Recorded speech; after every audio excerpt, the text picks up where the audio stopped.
Hello and welcome back to Perspectives, bringing you our daily dose of news and views covering the topics we hope are relevant to you.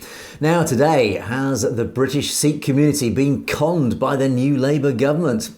We have the latest developments in the Jagtar Singh Johal case and an interesting update on a host of protests over the last few days driven by the brave Punjabi farmers still holding out. And if that's not enough, a look back at how the Sikh Diaspora fled India in search of a better life in the West. And is this going to happen all over again as India once again fails its young generation in a competitive world? So, lots to cover today. But joining me, as always, for Perspectives is our very own correspondent in Canada, James Cousineau. Good morning, James. Good morning, Angus, and good morning to all of our amazing viewers. Keep those comments coming in because you know we love to read them, and good or bad, it allows us to bring you in as a part of our show. Indeed, and of course together we will be bringing you our perspectives on the daily news affecting the Sikh community across the world. And of course, as usual, we will be taking a look at those comments which have been pouring in. Thanks so much for those, as always. So James, let's kick off, and what have you got for us today?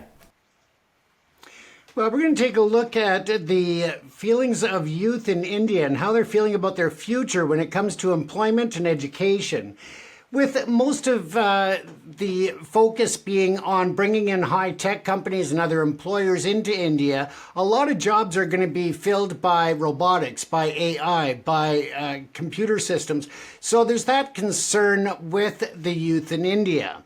With just under half of their entire population is under the age of 24 years old. And this, of course, moving forward for India's future, not just the youth, but the whole country, needs to look at job growth and job creation.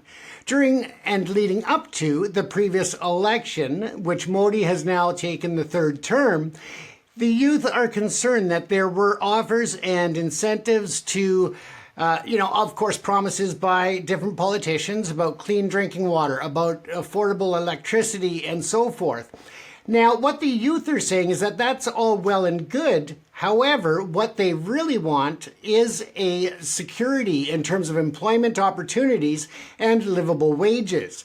With that, they state that they can easily look after their own utilities in terms of paying the bills and working as a community to get fresh drinking water supplied to the individual homes.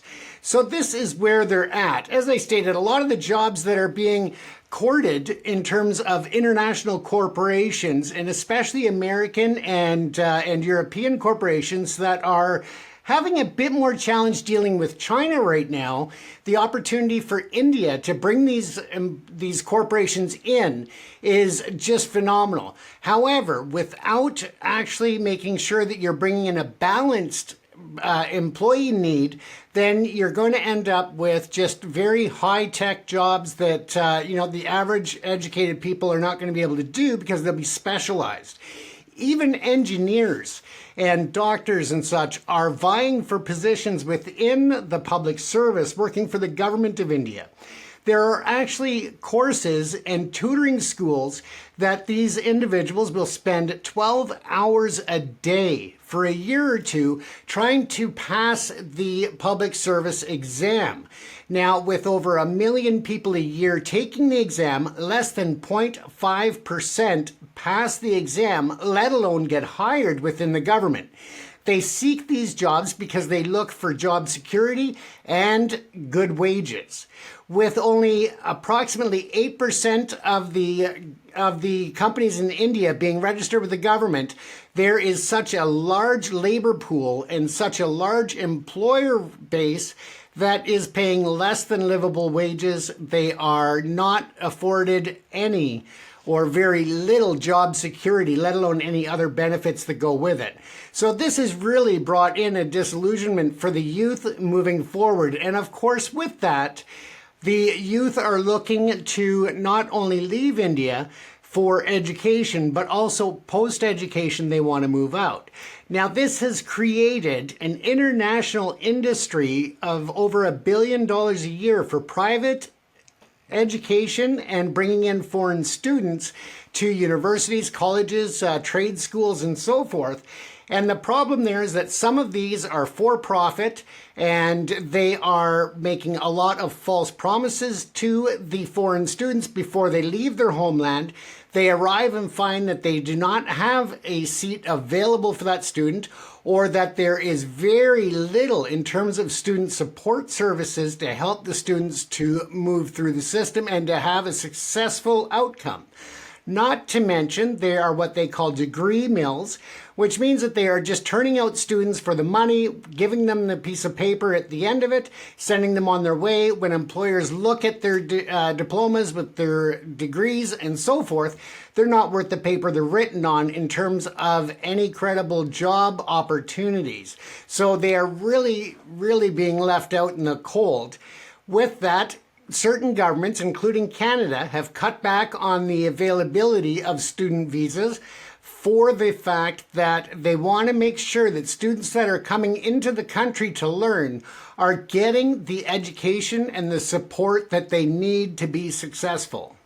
There's also the case of many schools taking deposits and tuitions and then hoping that these students that have been approved, they don't all get through the visa process. So they are gambling that more students are not going to be allowed into the country to study once they apply for the visa than students that will attend. And then, of course, this is, again, big profits for them. So it's just, it's really sad situation on how them and landlords and others, part-time employers and such, take advantage of these students. Now, with that said, there are a lot of resources for individuals considering going to a foreign country to learn. Make sure you do your research. Find out about the school. Find out on there about ratings and everything else that people are saying and really balance it out. If you're finding that there's a lot of reviews from former students that feel like they got ripped off, then don't waste your time. This is and I'm speaking to all of the potential students out there, but this is probably your one and only chance to be able to afford and to be able to have the time to go and study abroad to build your future. So don't rush into signing with a school just because they accept you. Do due diligence in order to make sure that the certificate or the credentials you get are going to be worth something when you're done school. And again, know your rights. Don't be afraid to exercise and stand up for your rights. There are so many people out there that'll help you with that. And if an employer, a landlord, a school threatens you with deportation or other things, talk to other people. Don't listen to what they're telling you, because they are obviously trying to scare you into not speaking out. So speak out, talk to others, and know that you have rights. So with that, Angus, I'm going to turn that over to you, because I know that it is also a big issue in Europe and in the UK. Yeah, it is indeed. Apologies to our viewers, we've lost James's video feed, but of course we could hear him loud and clear. My thoughts on this. It's a demographic problem for India that has been, I think, exacerbated by Modi's governance. What a fascinating statistic that 50% of India's population are younger than 24. That's a huge bulge in the demographic profile at the youth end for India. Now, the advantage of this is quite an interesting comparison to China. China has almost the opposite demographic profile, because China, of course, had its one-child policy for many, many years, which has meant that actually it's got a very small portion or proportion of young compared to the elderly population.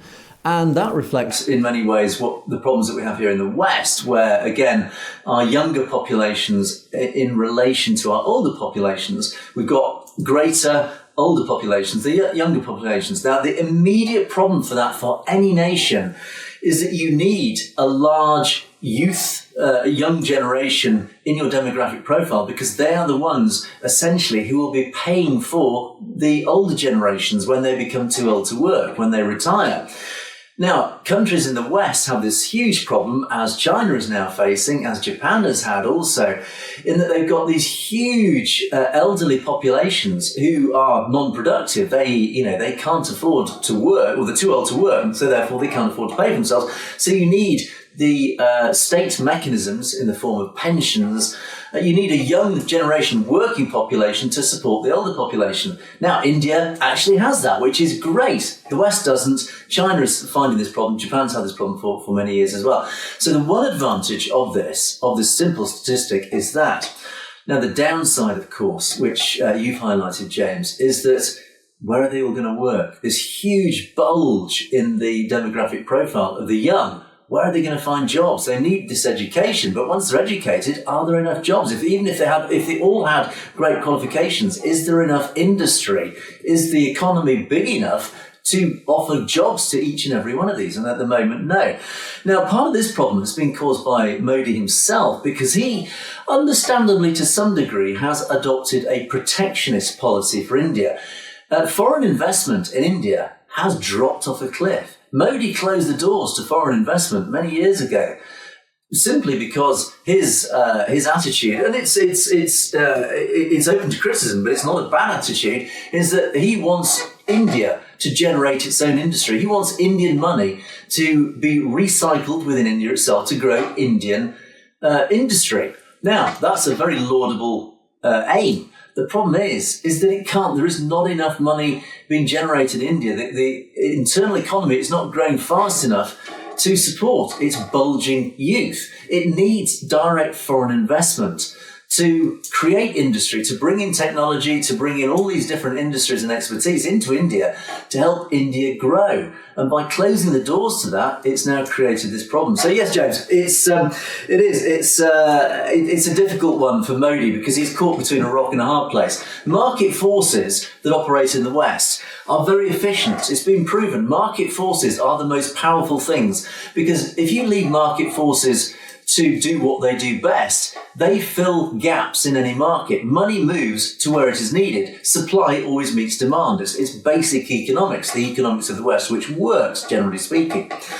And what Modi has done is inserted an artificial barrier to market forces by closing the doors to foreign investment. He has prevented this wall of money pouring into India, investment into India, to grow India's economy, because he wants to protect India for Indians. Yes, okay, fine, but it's an artificial barrier in market forces. He's moved towards almost this socialist concept, which, again, very laudable on paper, but in practice creates all sorts of economic problems. So, yeah, James, that's a very interesting story. Thanks for that. But, yeah, market forces versus protectionism. There's no simple answer to that one.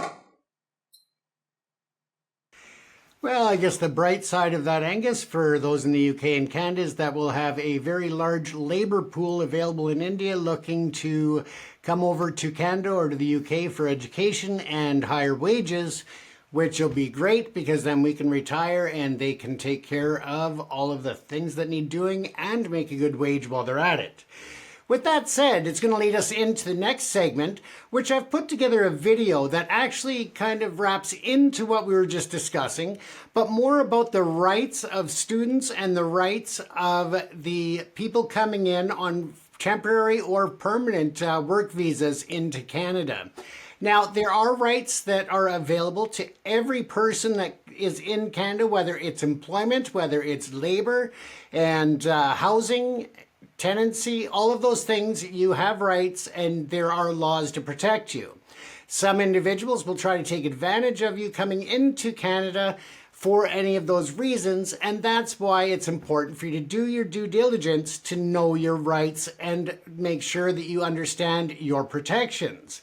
With that said, back in the 60s and 70s, there were actually a lot of Sikh and South Asian activists that actually made it possible for all of those rights and freedoms and protections to be yours.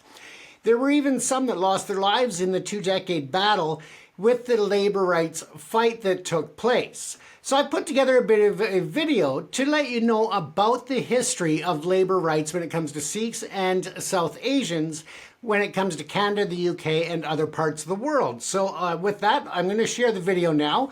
I hope that you will take something from it and learn from it. Let's take a watch there, Angus. This video brought to you by Perspectives on Satluj TV. This video was produced with the assistance of PPCM AI technologies, which is still being trained, so some videos may not exactly match the narration. Let's dive into an untold chapter of history, the fight for labor rights by the Sikh and South Asian community in the 60s and 70s. Picture this. It's the 1960s. Fresh off the boat, South Asian immigrants, especially Sikhs, arrived in countries like the UK and Canada. They were in search of better opportunities. But what they found was a harsh reality. Low wages, long hours, and dangerous working conditions. Back then, Sikhs often took up jobs in factories, construction sites, and transportation. They worked tirelessly, but faced discrimination at every turn. They were seen as outsiders, and their turban and beard became symbols of otherness. But our community did not remain silent. In Canada, for instance, Sikh workers in sawmills and the railway systems began organizing. One notable figure was Jagtar Singh Canadian, who became a voice for these workers.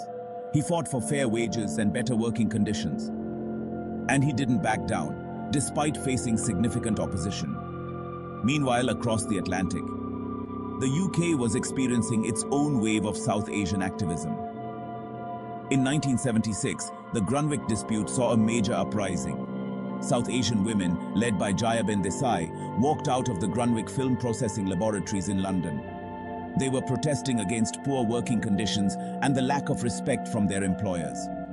Their struggle became a symbol of resistance and solidarity, gaining support from trade unions across the country. These movements were not just about better pay or shorter hours. They were about dignity and respect. Our elders fought for their rights, paving the way for future generations. They showed that collective action can lead to change no matter how big the adversary. It's essential to remember these stories. They teach us the importance of standing up for what's right and the power of unity. The sacrifices made by these brave individuals have shaped the world we live in today. So next time you think about labor rights or see a Sikh brother wearing a hard hat, remember the history. Remember the struggles and the victories.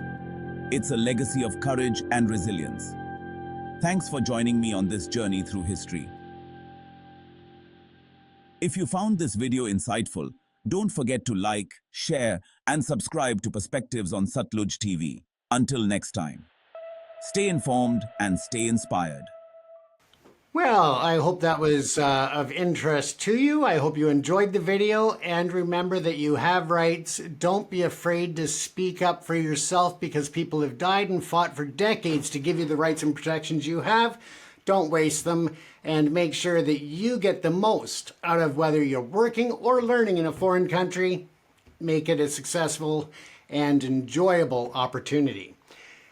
Again, Angus, this is something that the video touched on, of course, also impacted the UK with the rights and protections. Oh, hugely. Yeah, a very interesting video because, yes, of course, here in the UK, we have an enormous Asian population that grew certainly from the 60s onwards. And we had a huge influx of people from India, from Bangladesh, from Pakistan. And this video highlights many of the challenges that they faced. It was a very difficult period for them coming across into the UK. And they faced an uphill battle. You know, they often ended up in low-paid jobs, living in pretty poor areas. It was a struggle. Life was a huge struggle for these people. But they fought very hard for their place in society. And I would say particularly the Sikh population they really endeared themselves into the British population simply because of their values. They brought with them very good, very moral values. And they were, I won't say they were accepted immediately into the British population because, of course, there was this natural reservation. And they did face racism, of course, because they looked different. They wore turbans, which immediately stands them apart.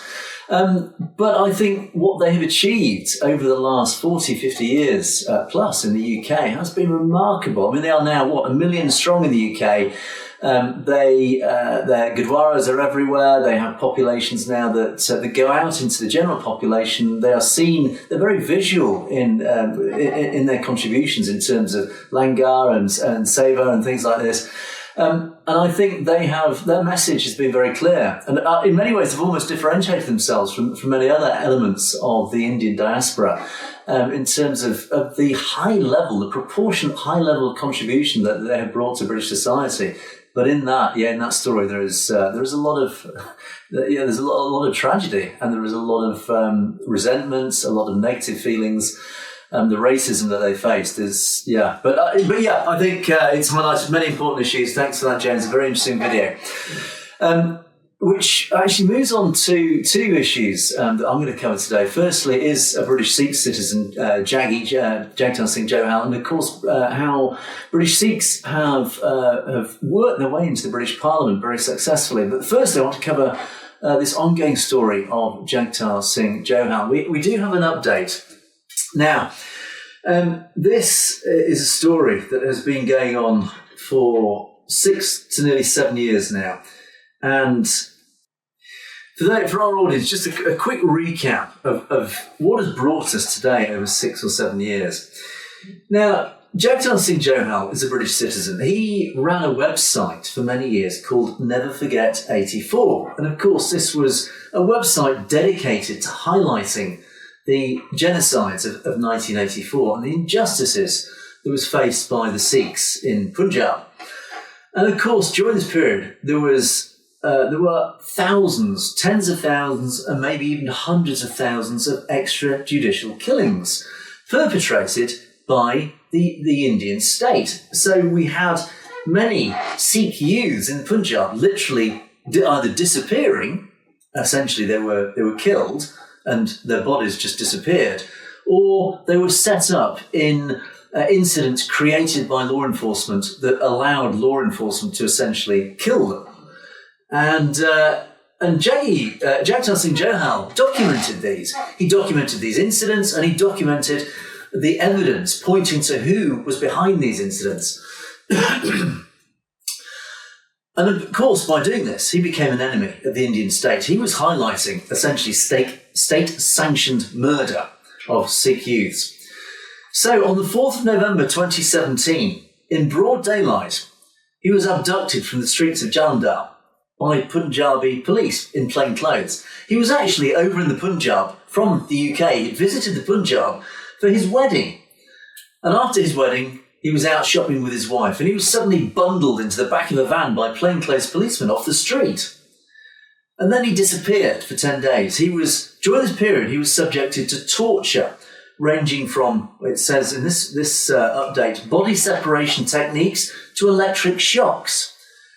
And this was designed to extract a confession from him of his involvement in the murders of prominent Hindu figures. These were crimes that he didn't commit. During this period, he was denied access to British consular officials, he was denied access to his family, even to a lawyer. And he disappeared for these 10 days. He wasn't even permitted to speak to his family or even his newly wedded wife. So eventually, the police implicated him in a murder case. And he has since been reported of being tortured to the UK consulate. They obtained evidence that he had been tortured during this period. And of this 6 to 7 years, he has never been formally charged with a crime. His lawyer, Jagtar Singh Johal, meets with him for an hour every day. Now, his lawyer's request for an independent medical board has been denied. This was a medical board to examine his body for signs of torture, essentially because it would be too late to find any physical signs of this torture or the effects of severe medical torture. So his lawyer has since decided not to press for an examination because it's too late now. He has been tortured, and they have prevented access to his body to prove this evidence of torture for long enough that the signs of torture have now since disappeared. Very cynical by this Indian state. He is detained on allegations of financial links with Sikh freedom fighters that are accused of crimes against Hindutva nationalists. He currently has 9 cases that have been at pre-trial stage since 2017. That's 7 years ago. Trial for a 9th case began in 2020 after 2.5 years. Now, court hearings are continually deferred without evidence against Jaggi presented, allowing Jaggi's defence no opportunity to prove his innocence. Now, one of the other problems that we've just had, this is a little bit of bad news in literally in the last week, is that his MP, his Member of Parliament, where he lived in the UK in Scotland, Scottish Nationalist Party MP, Martin Doherty Hughes, he lost his seat in this election we had last week. And he has been replaced by a gentleman from the Labour Party, Douglas McAllister. But of course, Martin Doherty Hughes had been a fabulous campaigner. He'd really pushed very hard in the British Parliament. He had pushed the British Conservative government very hard. He'd pressured them to do something about this case. Unfortunately, now Martin has lost his seat, has been replaced by Douglas McAllister. So all Sikh eyes are now on Douglas McAllister of this new Labour administration to press for Jaggi's release. So the updates are, now, unsurprising updates. Yesterday was Jaggi's 128th trial hearing. In this trial, once again, the prosecution witnesses failed to show, and the hearing was immediately deferred until the 20th of July by the judge. Now, last Saturday, a few days ago, the 24th trial hearing of one of the other cases, once again, this was in Patiala in Delhi, cases against Jaggi saw the judge immediately adjourn as prosecution witnesses again failed to show a schedule. The next hearings are set for the 20th and 21st of September. Now, a few days before that, the 23rd trial hearing in that same set of cases, the one before that, on the 5th of July, Jaggi appeared by video link, again at Patiala Court in Delhi. One prosecution witness was cross-examined, but the hearing was then adjourned until the following day for the further witnesses to be cross-examined who did not show. Now, a few days before that, at the Baghar Purana Court in Punjab, he appeared again by video link. One prosecution witness was examined in chief, and then the hearing was then adjourned to the 9th of July for cross-examination for the next set of witnesses. That did not appear. And it goes on, and it goes on. And there is an archive of 128 trial cases, these appearances in court, where witnesses for the prosecution did not appear. He has resided, this is a British citizen, on trial in India. He's in prison in India for 7 years. Every time he appears in court, witnesses for the prosecution do not appear. So it keeps getting delayed and deferred and postponed. This isn't justice. What is this? This is India's legal system. It's not just delayed. This is deliberate. This man who's become an enemy of the Indian state simply for highlighting crimes perpetrated by the Indian state now is rotting in jail indefinitely in a system, a legal system that isn't just letting him down. It is deliberately keeping him behind bars, allowing him to rot in jail for crimes that he is not even allowed to prove his innocence of. So what's happening in the UK about this? We had a Conservative government for 14 years who did precisely nothing except say an awful lot, but did absolutely nothing except shake hands with Narendra Modi, the government in charge of this so-called legal system. It's a disgrace for a democratic country to detain a gentleman like this without trial, or at least deliberately stop witnesses appearing in trial. If this happened in the West, those witnesses would themselves be in prison for disregarding the judicial process, for mocking a judicial process. But it's not happening in India. For some reason, these witnesses are not appearing. Why? After 7 years, and nobody is doing about it. Nobody is doing anything about it. James, it's a disgrace, isn't it? Oh, it's beyond that. I mean, how can you call it a fair and just judiciary when you have this sort of banana republic going on? When you take a look at the North American systems, or most of the Western systems, I mean, at that point when your witnesses are not showing up, you're either being railroaded or the witnesses are going to lose all credibility and reliability that the court won't be able to take them at face value regardless. So the course of that would be to dismiss the charges and allow the individual to go free, which would be a fair outcome. And this is just a pile of, you know what, when it comes to how they're using the judicial system to just play with individuals' lives. Yeah, and we know for a fact that the Indian legal system moves at glacial pace. It is a very slow system, but this is beyond that. This is 7 years of a man accused of crimes, but is still not allowed to prove his innocence in a normal court of law. This goes beyond a slow legal process. This is deliberate. This is the state. This is state oppression, trying to silence a man and keep him behind bars until essentially the worst happens. Words fail me. And it brings me on to my second story now. The British government. We've been very critical of the British Conservative government on this channel for their lack of action over Punjabi affairs, their lack of protection for the Sikh community here in the UK, constituents of theirs. The Conservative government fell miserably, so all eyes are now on the new Labour administration who came into power last week, Sir Keir Starmer, who came with lots of promises for the British Sikh community. Now, is Sir Keir Starmer, our new British Prime Minister, going to honour those promises? Is he going to represent this 1 million strong Sikh community? Well, it's a big question. What are the signs so far? Well, I'll tell you, not very good. A press release came into us overnight. Let me share this with you now. A press release has come from the Sikh Federation of the UK expressing deep concern about what is happening already, not even 1 week in, of a British Labour government. Their press release, let me highlight some points from this press release and some interesting statistics and figures. Ethnic minorities, and we come back to the UK and our proportion of ethnic minorities. In the UK, ethnic minorities currently number around 20% of the British population. It was 18% only 3 years ago. So 1 in 5 people in the UK is from an ethnic minority. Now, following the election last week, ethnic minorities remain underrepresented in the House of Commons. So after this last election, only 90 out of 650 MPs are actually from an ethnic minority background. That's just under 14%, whereas the population is around 20%. But Labour does have a higher proportion of ethnic minority MPs, with 66 out of 412, that is 16%. So at least 16% is closer to the national representation of 20%. So it would be a normal expectation that the Labour cabinet, in other words, the ministerial level of the government and junior ministerial positions, should reflect this 20% or even 16% of ethnic minorities. But let's take a look at this first photograph of the new cabinet that was released a couple of days after the elections. And yeah, it's a sea of white faces.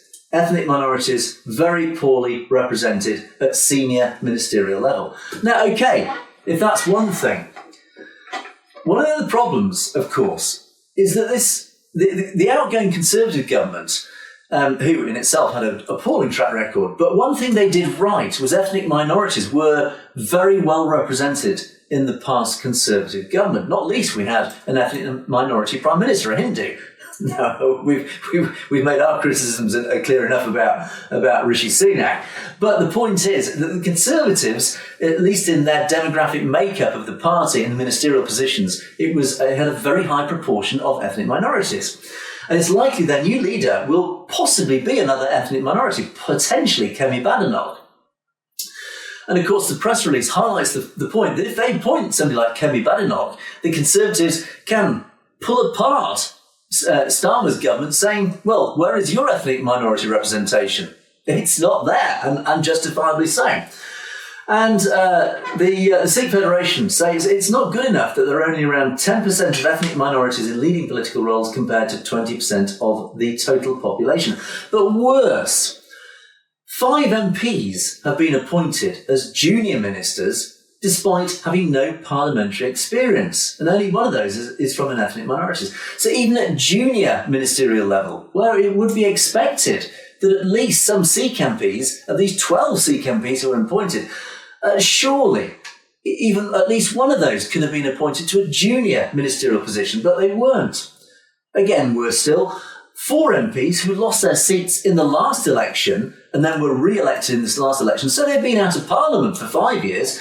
They got back in. They've been parachuted straight back into ministerial roles, but none of them were from ethnic minorities. Keir Starmer also introduced 4 new ministers from outside government via new life peerages. Again, none are ethnic minorities, and I won't bore you with the details. It's a bit of an arcane British constitutional shenanigans, let's call it, that allowed this to have David Cameron became British Foreign Minister without being an elected MP. So Starmer's done the same again, but none of those, again, were from ethnic minorities. So many in the British Sikh community are rightly asking why Labour has discriminated against the record-breaking 12 Labour Sikh MPs. So 1 in 4 Labour MPs taking ministerial roles, the British Sikh community had expected to see at least 2 or 3 Sikh ministers. It would only be fair, out of the 12 Sikh new MPs, that at least 2 or 3 of them could have taken even junior ministerial roles, if not senior ministerial roles. And 2 of our long-serving Sikh MPs, Preet Kaur Gill and Tam Desai, who've both been in Parliament for over 7 years and have represented the Sikh community really powerfully. They've had strong voices in Parliament. They've really stood up to the Conservative government. Why were they not even rewarded with ministerial positions, even junior ministerial positions? And 2 of the newly elected Sikh MPs have been until recently council leaders, so they've got great experience in running departments. They have political experience already. Why couldn't they have been appointed, again, even to junior ministerial roles? So the Sikh Federation have made their own comment on that, and I'll leave that on the screen for our audience to read at your leisure. But basically, James, this boils back to politicians once again. Are they betraying the constituents who elected them? Now, Starmer has clearly forgotten that the British Sikh community amount to over 1 million people. It's a powerful voting bloc. They were promised all sorts of things by the Labour government before the election. They were promised inquiries into 1984. They were promised protection from transnational repression. They were promised a voice in Parliament. So, 12 new Sikh MPs in the British Parliament. Not one of them has been granted even a junior position in cabinet. Where is the Sikh voice? They have been demoted to the back benches. Their voices are going to be drowned out. Have the Sikh community been betrayed by the new Labour government? Time will tell, but the signs immediately are not good. We on this channel will be highlighting this continually. We will keep announcing this. We will keep talking about this, and we will keep following this. But the pressure is on Keir Starmer. James, it's politics once again. Promise one thing, deliver something else. Exactly. And if you want a fair representation, you've got to have a fair demographics of people in office, but also in cabinet. And it just shows that they're failing on that initiative and on that just fundamental, common sense policy or principle. Yeah, it's very disappointing, but am I surprised? Actually, you know what? I'm not. I've been around long enough in life and seen enough of these governments come into power to see immediately what happens. As soon as they get into power, a lot of promises very quickly get forgotten. So we shall see. We shall see. Okay, let's move on to my next story. And this is the farmers. We've reported a lot in the past about the farmers' protests, but of course then news blackouts were seen everywhere. It was very hard to find information. But we do have a little bit of an update, and the farmers have been very vocal in the past, and they continue to be very vocal in the Punjab. And bless these people, because they have sacrificed an enormous amount for their cause. They have suffered an awful lot, and lives have been lost. And we now know at least 22 protesters have since died since the protest started back in February. One leader has recently just been released from his arbitrary imprisonment. But there still remain many detained by law enforcement, again under very spurious charges. They were democratically protesting, but remember from the footage that we showed on this channel, what they faced rubber bullets, they faced salt pellets, they faced tear gas. They were treated as if they were a marauding army, a marauding foreign army. And in fact, many of them actually said at the time, we are being treated as if we're an invading army, an armed army. They weren't. They were unarmed. They were simple farmers with tractors protesting against the law, against unfair laws that were being brought in, and they were treated. They came up against armed soldiers. One of them, don't forget, was killed, shot dead by a policeman. So, but their camp still remains at the Shambu border, And this camp was attacked recently, only in the last couple of days apparently, by a mob. So again, the Hindutva army are sending in their troops, and I'm deliberately using military terminology here, but basically mobs were sent in to attack this political protest camp. We also know that milk was spilt outside the Maharashtra Assembly in a symbolic act. That's a separate protest, which I won't go into too much detail. But what all this points out is that this protest is still going on. But what's interesting is, and this brings in a lot of stories that we've talked about in the last few days, is that these farmers have also joined in several other protests that mirror a lot of issues that affect the Sikh community, and particularly the Punjabi Sikh community. Now, we talked about yesterday, we talked about Arundhati Roy, India's Booker Prize-winning author, who is now being charged under anti-terrorism laws, the Unlawful Activities Prevention Act. So, bless the farmers once again, they have joined in the free speech protests. They have joined in these protests against these new laws.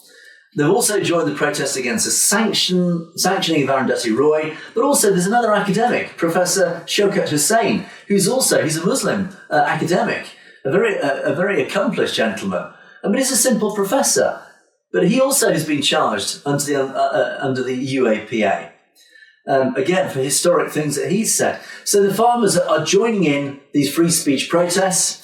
Apparently, they have burnt copies of these new laws. Now, again, this is something else we've reported on. These new laws, the law changes that only came in this week and that were steamrolled, that were bulldozed through Parliament by the BJP, these dreadful anti-democratic laws that allow law enforcement to detain people up to 90 days.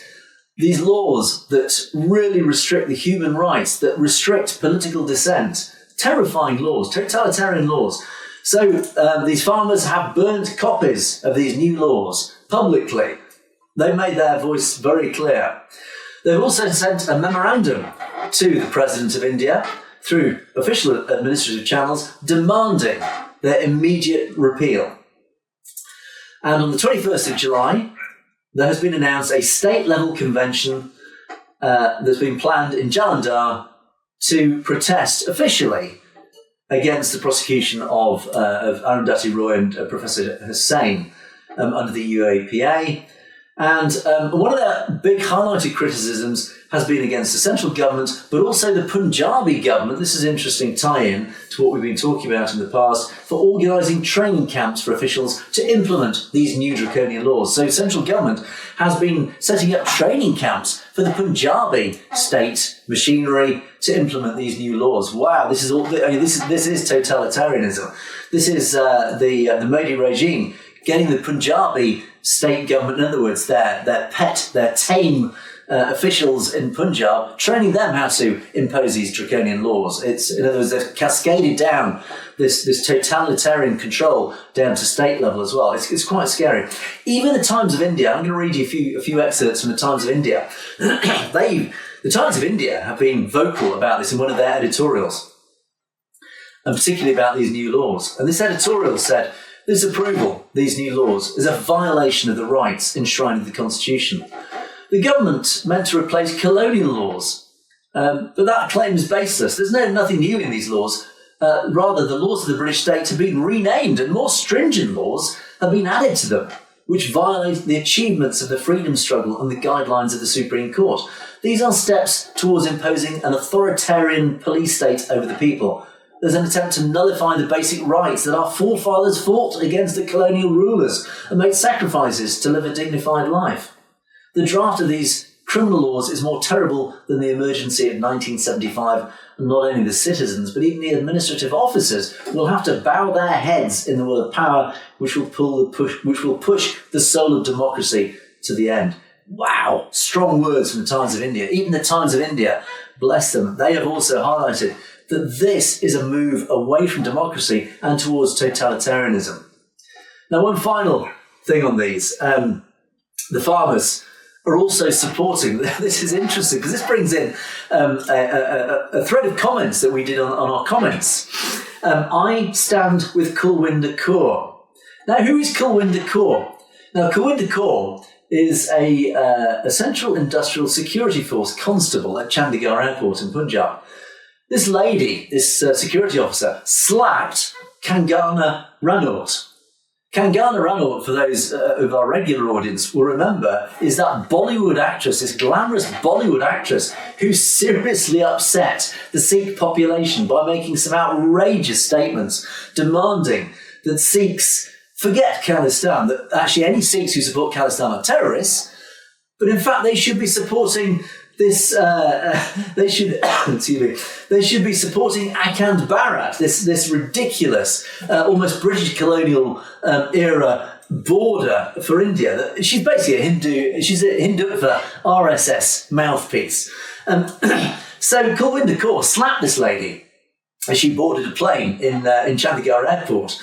And she then apparently got suspended, might have been arrested. The reports say she might have been arrested. But there is this I Stand With Kulwinder Kaur movement, and the farmers and protesters are now joining this movement to show support for this lady, who basically slapped this awful, this Bollywood actress who's been so vocal, and in fact so vocal that in the Punjab her films have been boycotted. Punjabis will not go to see her films. So, and Kulwinder Kaur has become almost this symbol of Punjab's defiance against this sort of Bollywood Indian elite snobbery towards the Punjab. There's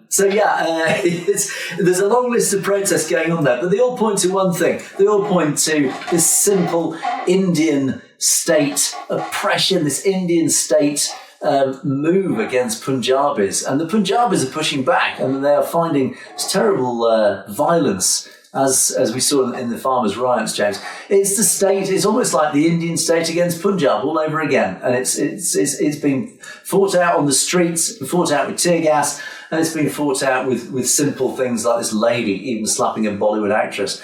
It's the battle lines are very clearly drawn, aren't they, James?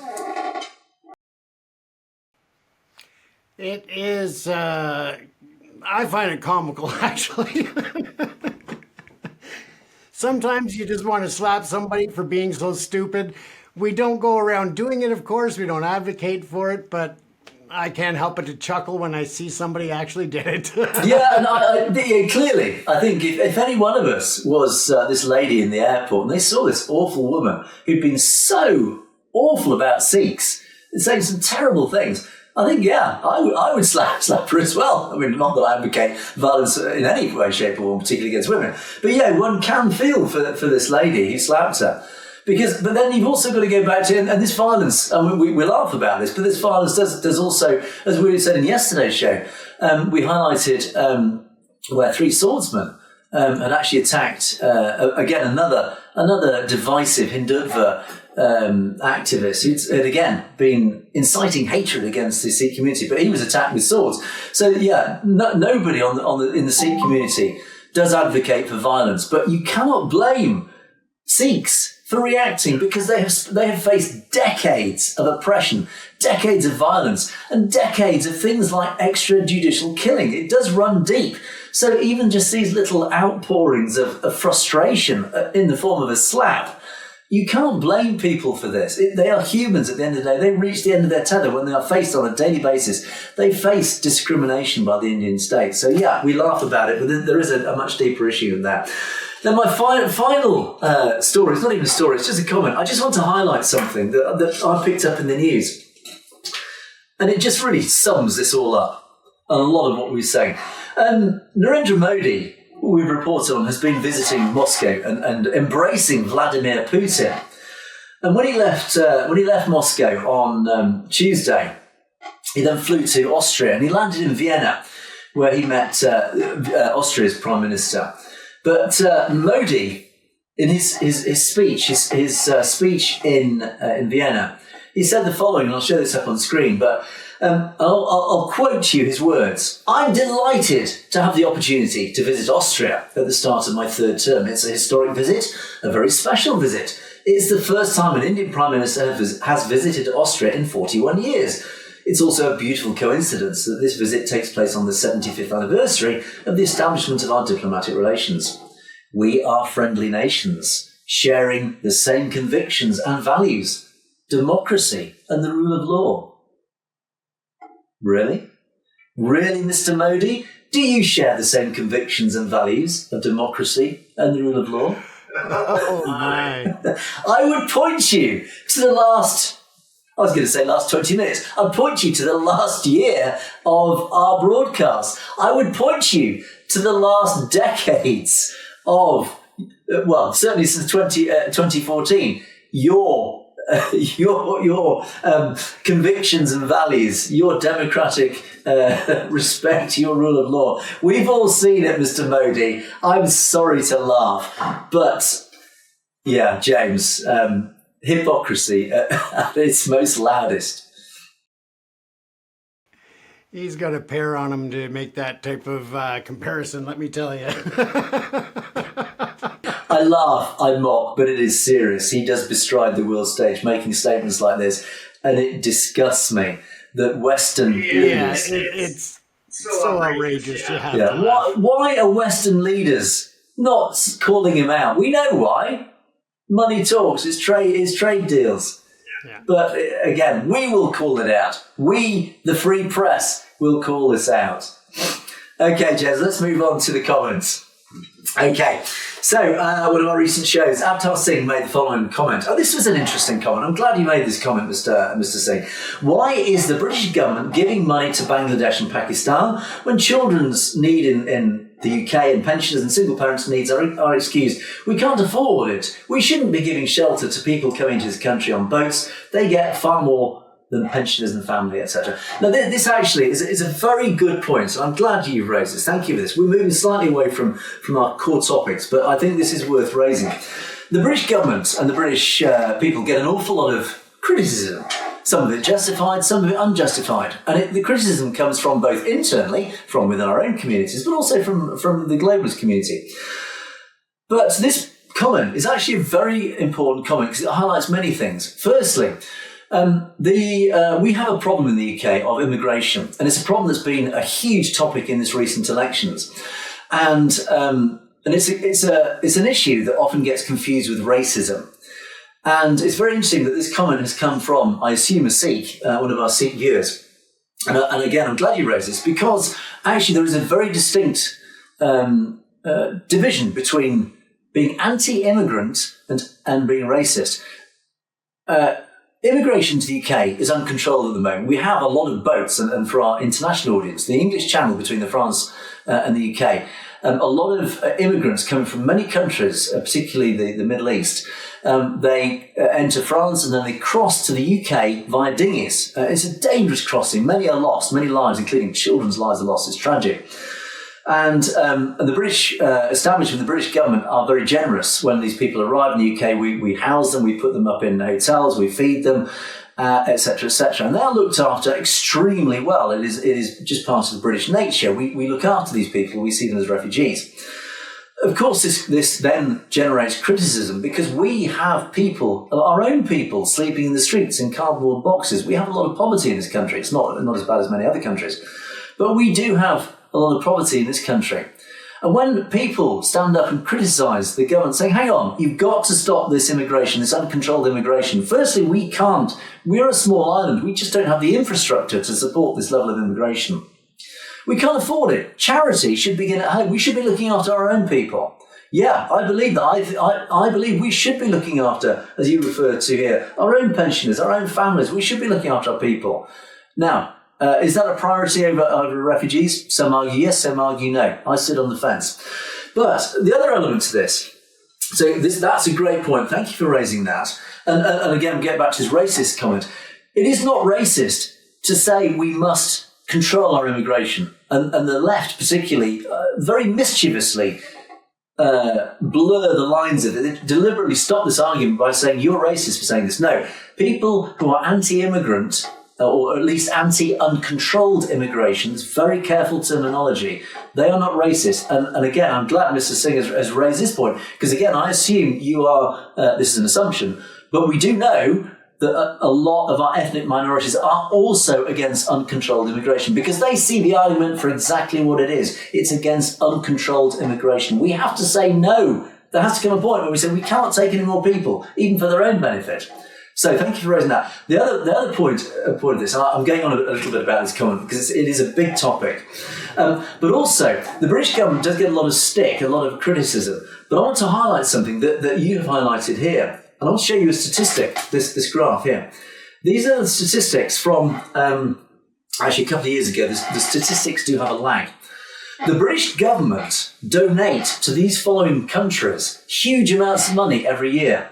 And the previous comment, you referred to Pakistan and Bangladesh. The British government each year donates approximately to Afghanistan £352 million, the Ukraine £342. That's even before military aid. Nigeria, Somalia, Ethiopia, Yemen, South Sudan. Now Pakistan at the bottom, 58 million, Bangladesh 55 million.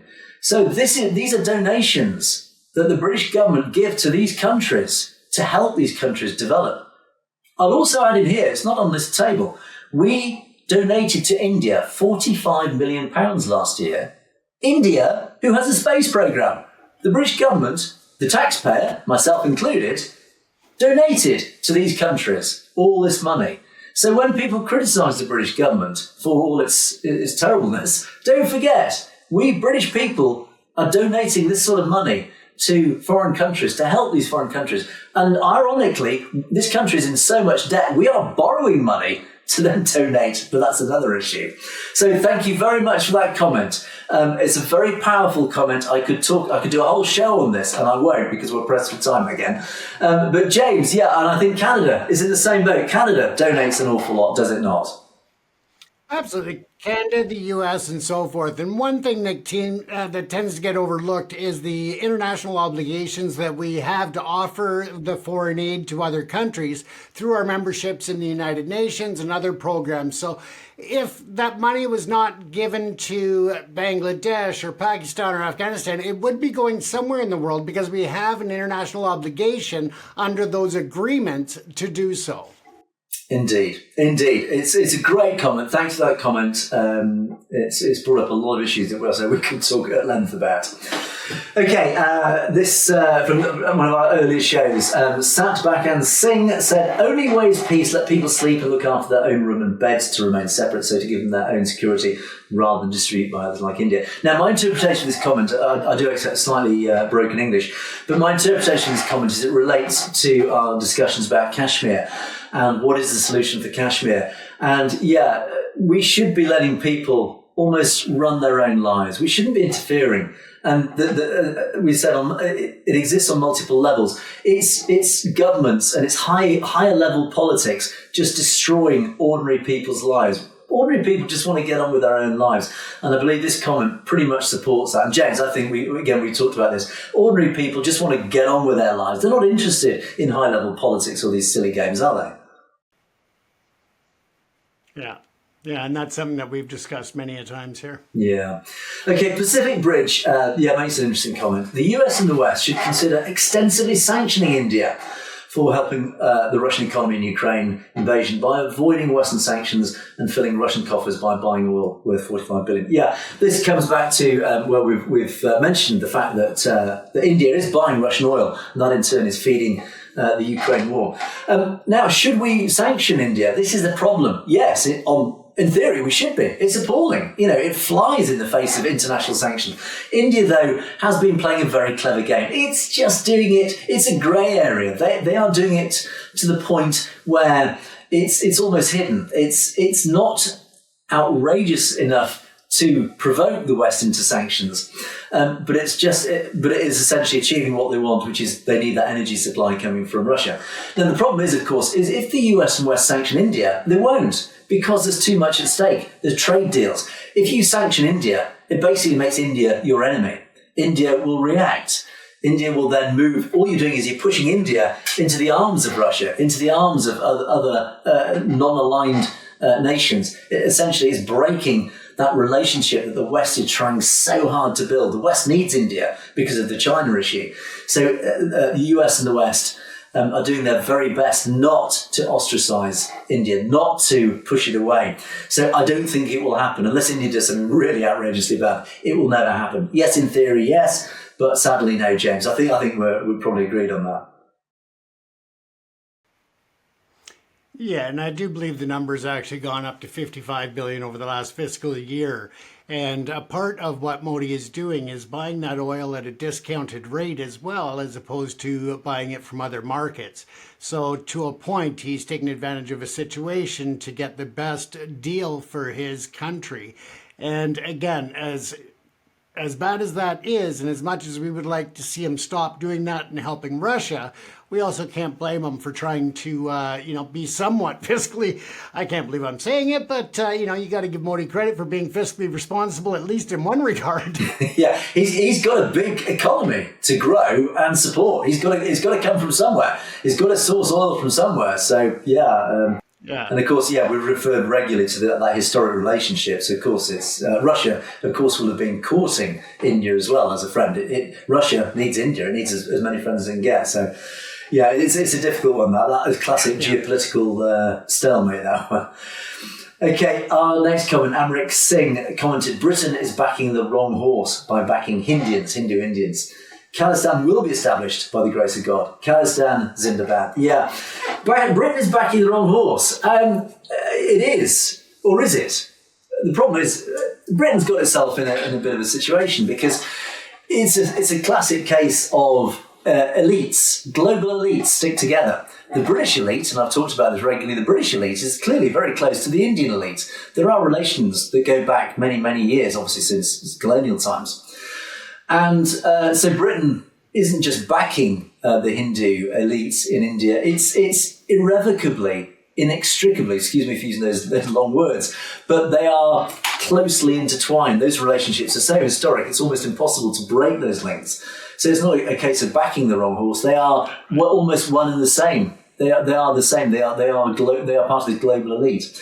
So I think if Britain was ever to change that, it would need something enormous. It would need a seismic shift somewhere to change, basically to break those establishment bonds between Britain and India. I don't know what that is. But if Khalistan is to happen, certainly if Britain is to back Khalistan, we need that catalytic event. We need that catalyst. I think it will come from the US basically pressuring the UK, because the US, don't forget, doesn't have those historic establishment ties with India. The US is very much independent of all that. So, yeah, I think really this comment points to the fact that the only way that Britain will support Khalistan is that we have to somehow break those establishment links between India and Britain. Canada, of course, doesn't have that problem, does it, James? Canada is a relatively new country.